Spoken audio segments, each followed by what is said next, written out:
Welcome to Smex Ed. Class is in session. I'm your host, Amanda King, and I'm here to teach anybody who wants to fucking listen how to have the audacity to say fuck it to societal standards and live their most authentic life.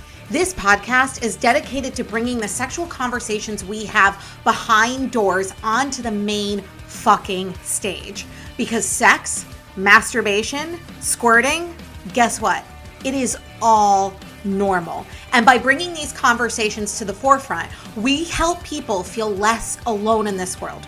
We help them feel safe. We help them gain their power back. We help them step into their confidence and express themselves sexually in this world unapologetically. Because it takes fucking audacity to be your truest self. And we have a boatloads of audacity all up in this bitch. So let me ask you this. Are you ready for some epic shit?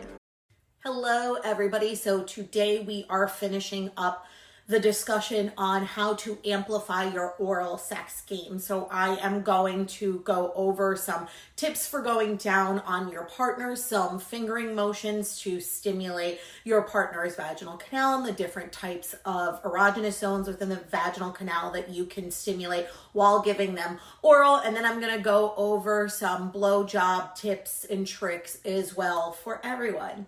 So let's dive into it. So we discussed the 4 tongue motions to practice on your partner on their clit if you're going down on them. So now let's discuss some fingering technique, because remember, God gave you 2 hands. Use them while you're going down on your partner. And don't be afraid to explore your partner's body as well while you're going down on your partner. For example, if you were sucking their clit, bring your hands up and start caressing their breast.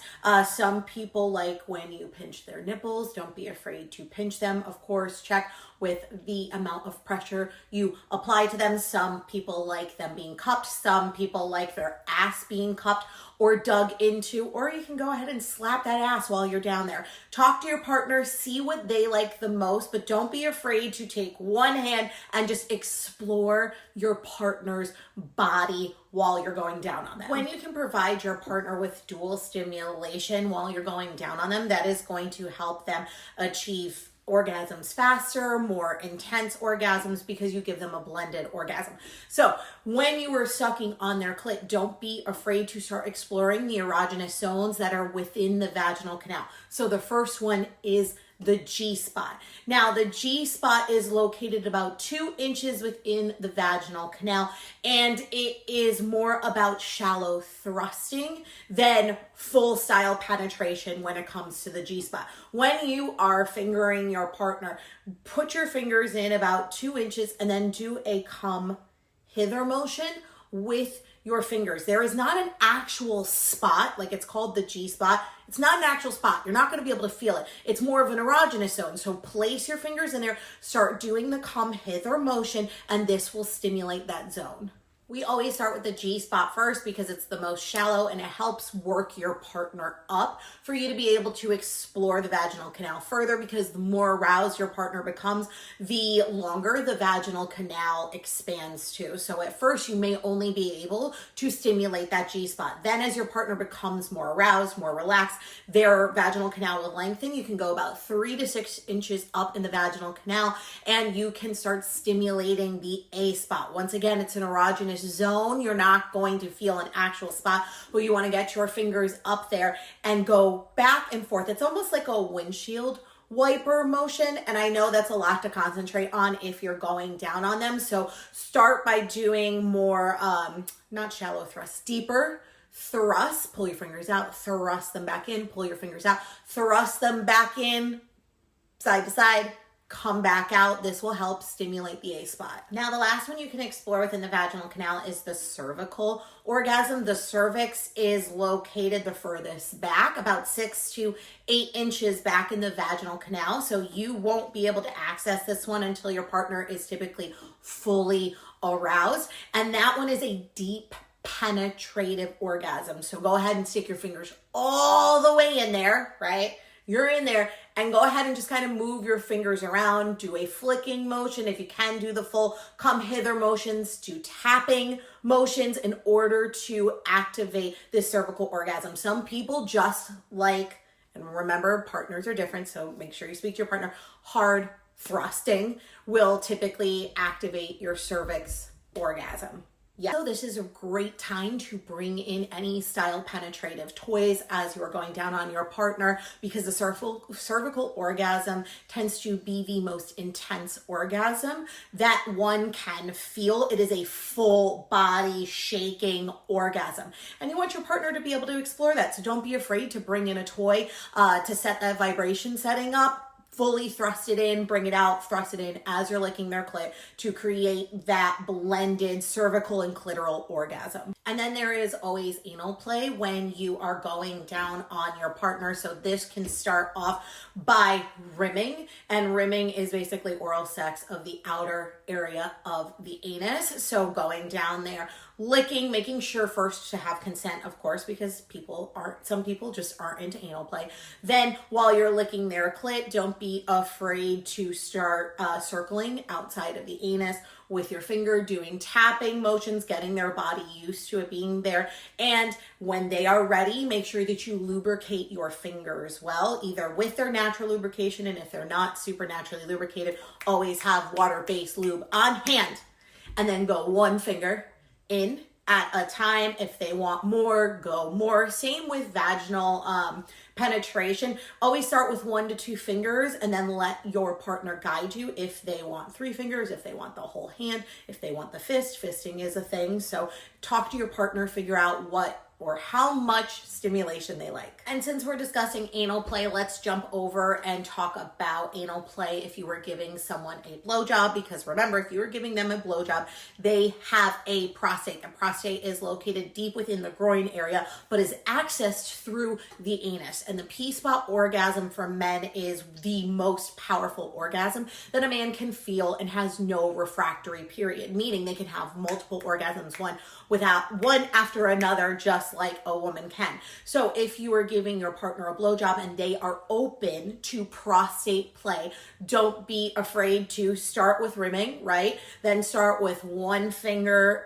the tapping motions outside, circling around the outside, one finger in. Then if they want more, 2 fingers in, and then once your fingers are in there, the prostate is something you will feel. It will feel like a pebble, a stone. You will feel it about 2 inches up in the anus. So once you find the prostate, and you should be able to find it fairly easy if your partner is already aroused, if you're blowing them. So go up into the prostate. First type of fingering motion you want to do is just the doorbell. So you just want to push against the prostate lightly, talk to your partner, see if they want more pressure. Next motion is a circular motion. Just circle around the prostate. Same thing. You can go clockwise, counterclockwise.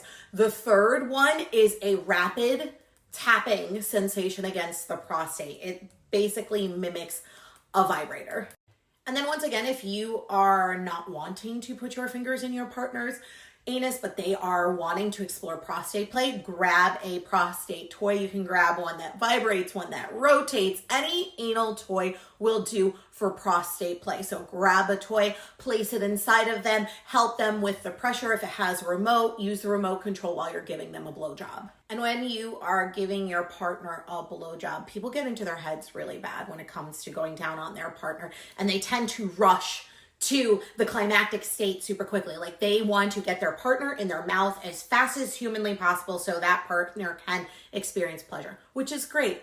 Glad that you want that. But what we want to do is build anticipation. So start by kissing your partner on their lips and then slowly like tracing your lips down their body. Don't be afraid to put your partner's nipples in your mouth, bite them, suck them a little. Yes, men's nipples are sensitive as well. They are erogenous zones as well. Begin to trail down their stomach, get in between their thighs, kiss around their thighs, kiss the tip of their penis without putting the penis in your mouth, and then use your tongue to flick their F-spot. Remember, the F-spot is located at the underbase of the penis where like the head connects to the shaft. It's a very sensitive amount of tissue. So go ahead and flick that with your tongue. Then slowly start placing the head of the penis in your mouth.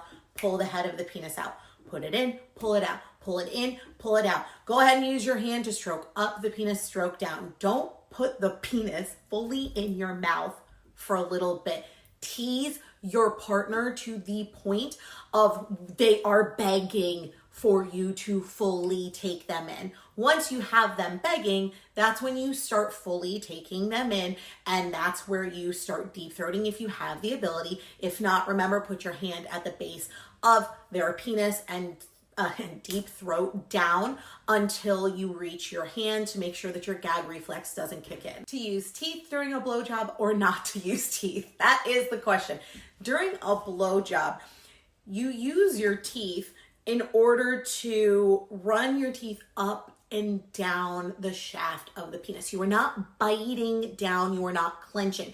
You are just using them to create extra friction up and down their penis. So keep your mouth loose, but let your teeth run up and down, then pull your teeth back, suck, vice versa. Offers them a different style of friction than just blowing them.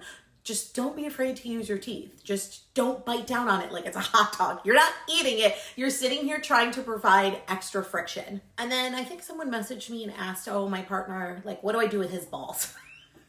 So that's really like a partner preference answer. So of course, ask your partner what they like. Some people like them massaged. Some people like them tugged slightly, and I'm not talking about like grabbing and aggressively tugging. I'm talking about just slightly adding a little bit of pressure. Some people like their taint licked, their taint played with. Remember the perineum orgasm?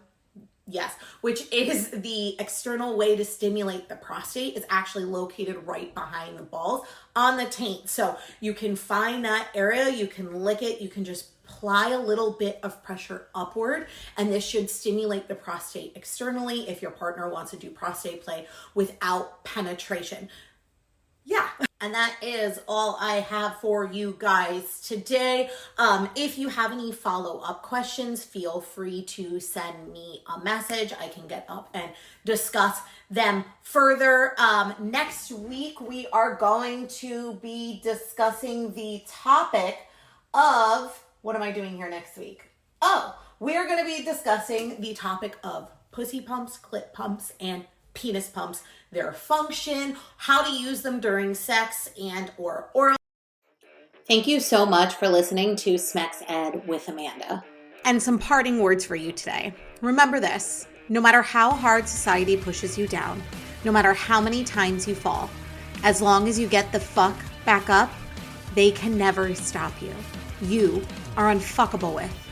You will win. Don't allow this world to dictate how you show up in it. Don't allow society to make you bend the knee. Instead, make them bend theirs. And don't forget, if you like what you heard, go on to iTunes and Spotify and leave your girl a review. Until next time, my beautiful people.